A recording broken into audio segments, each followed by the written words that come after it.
El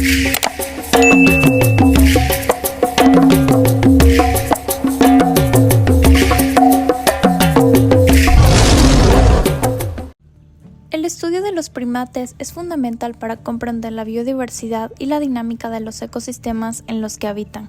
Las técnicas de censo y estudio de primates son herramientas esenciales que permiten a los investigadores estimar la densidad y el tamaño de las poblaciones, así como también evaluar su estado de conservación.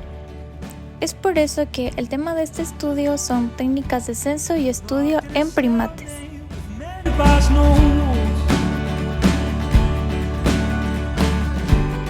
Rock in a hard place, he's battery control.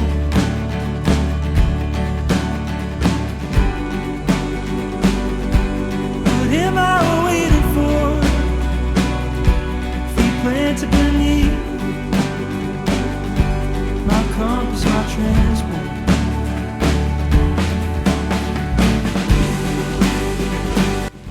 Los primates como grupo diverso y fascinante de mamíferos han capturado la atención de científicos y conservacionistas durante décadas.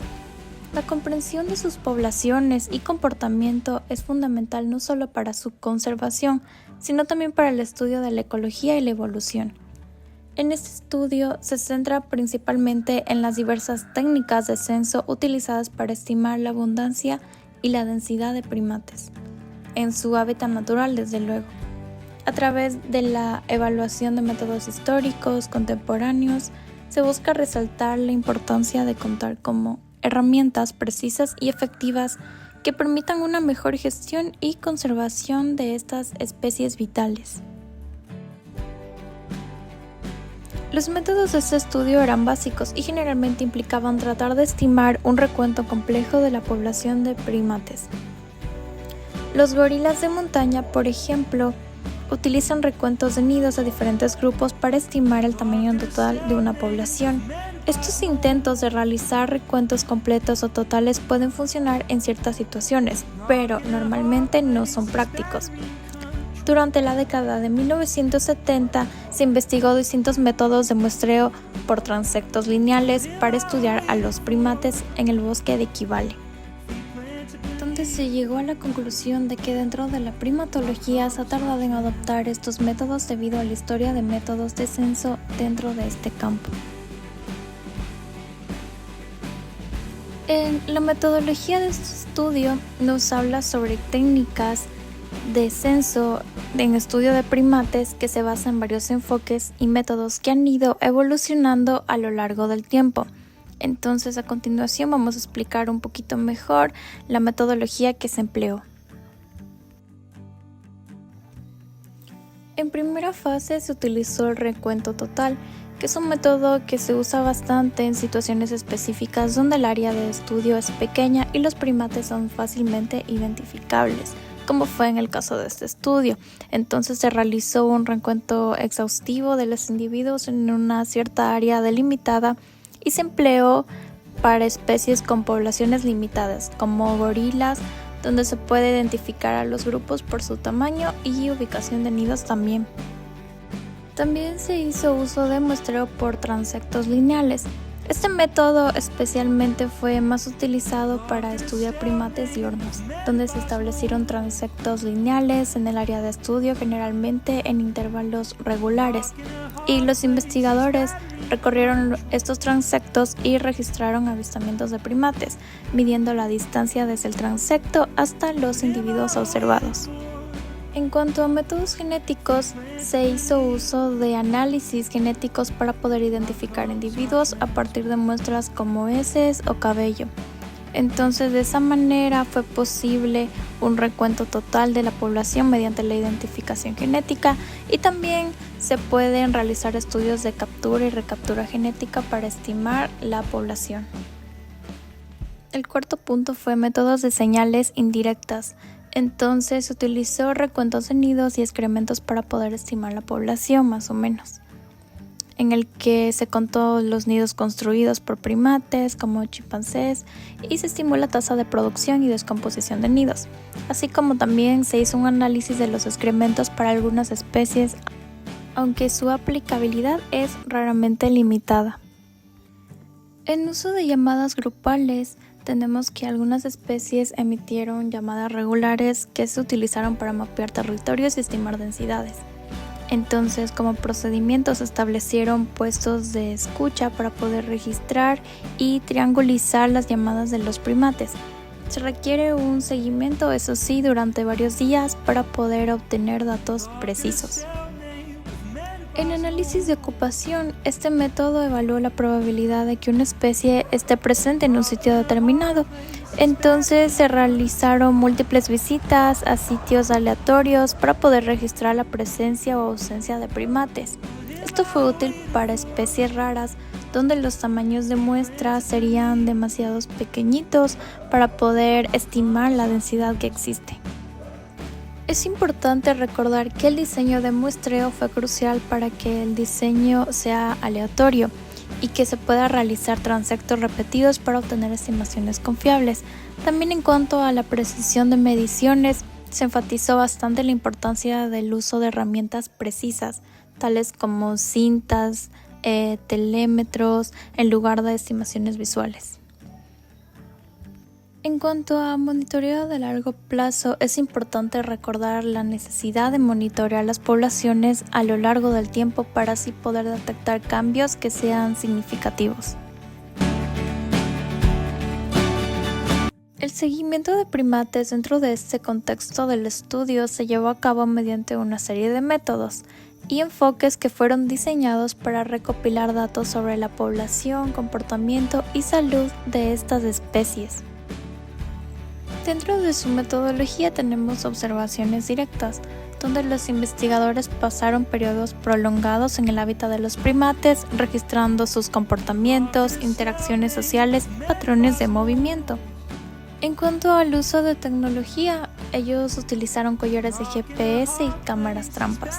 En los collares de GPS, algunos primates se equipan con este tipo de collares para poder ser rastreados, especialmente sus movimientos a lo largo del tiempo.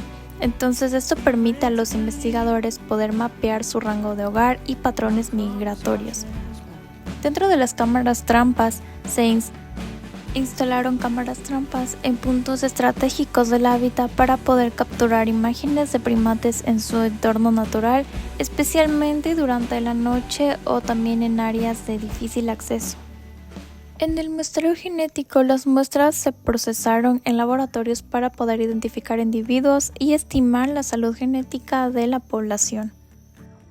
En cuanto a objetivo del seguimiento, hubo un monitoreo de poblaciones, donde se evaluó el tamaño y la estructura de las poblaciones de primates en el área de estudio, así como también un estudio del comportamiento, y se observó interacciones sociales, patrones de alimentación y reproducción, para así nosotros poder entender mejor la ecología de la especie.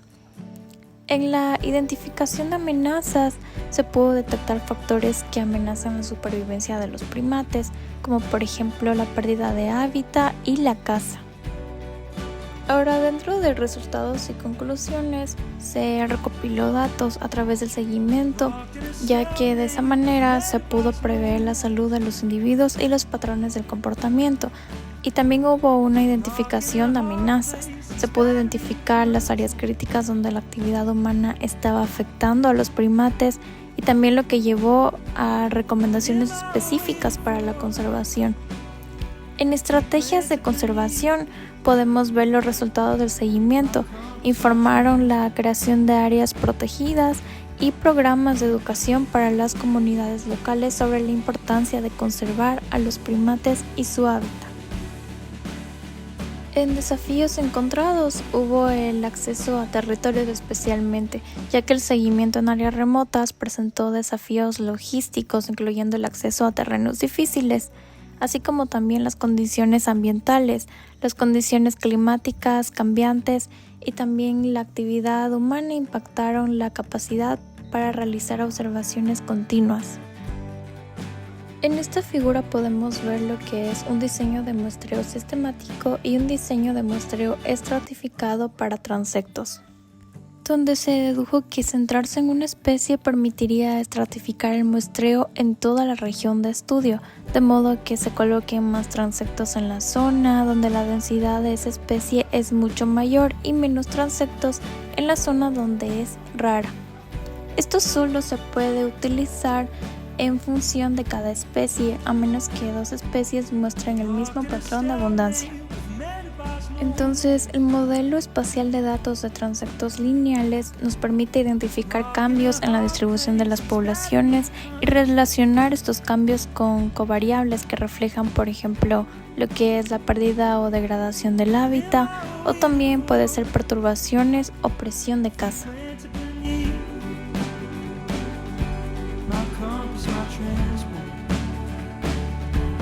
La primera es recuento total.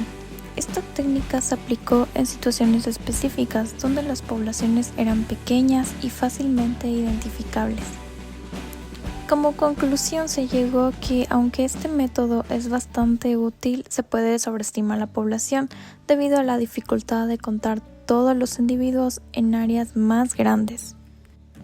En cuanto a muestreo por transectos lineales, este fue el método más comúnmente utilizado en el estudio.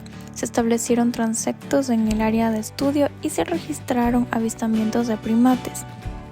Se llegó a la conclusión de que este método proporcionó estimaciones de densidad más precisas, pero se destacó la importancia de medir correctamente las distancias y la necesidad de un número suficiente de avistamientos. En métodos genéticos se exploraron métodos genéticos para identificar individuos a partir de muestras de ADN. Como conclusión se llegó a que este enfoque mostró potencial para proporcionar estimaciones más precisas de las poblaciones y también datos sobre la diversidad genética, aunque su implementación estaba en etapas iniciales. En métodos de señales indirectas se utilizaron recuentos de nidos y análisis de excrementos para estimar poblaciones. Como conclusión se llegó a que estos métodos pueden ser útiles, pero siempre depende de la correcta identificación y seguimiento de los nidos y excrementos, lo que puede ser un tanto complicado. Uso de llamadas grupales. En este estudio se consideró el uso de llamadas para estimar densidades en especies que emiten llamadas de manera regular. Como conclusión se llegó a que este método puede ser efectivo, pero requiere un monitoreo constante y puede no ser aplicable a todas las especies. Finalmente, en análisis de ocupación se aplicó para evaluar la presencia de especies en diferentes sitios. Como conclusión se llegó a que este método es útil para especies raras y pueden complementar otros métodos de censo. Como conclusiones generales de este estudio, se pudo concluir que la variabilidad en los métodos de censo utilizados a nivel mundial ha llevado a dificultades en la comparación de datos entre otros estudios. Dentro de los errores comunes se pudo identificar errores comunes que los investigadores cometen al aplicar estos métodos, lo que también resalta la necesidad de estandarización en las técnicas de censo. Y como recomendaciones, podemos sugerir la adopción de métodos más robustos, así como también la realización de pruebas pilotos para poder asegurar la eficacia de los métodos seleccionados antes de llevar a cabo estudios a gran escala. Bueno, en resumen, el estudio evaluó varias técnicas de censo, destacando sus aplicaciones y limitaciones, y concluyó que la selección cuidadosa del método es crucial para poder obtener estimaciones precisas de las poblaciones de primates.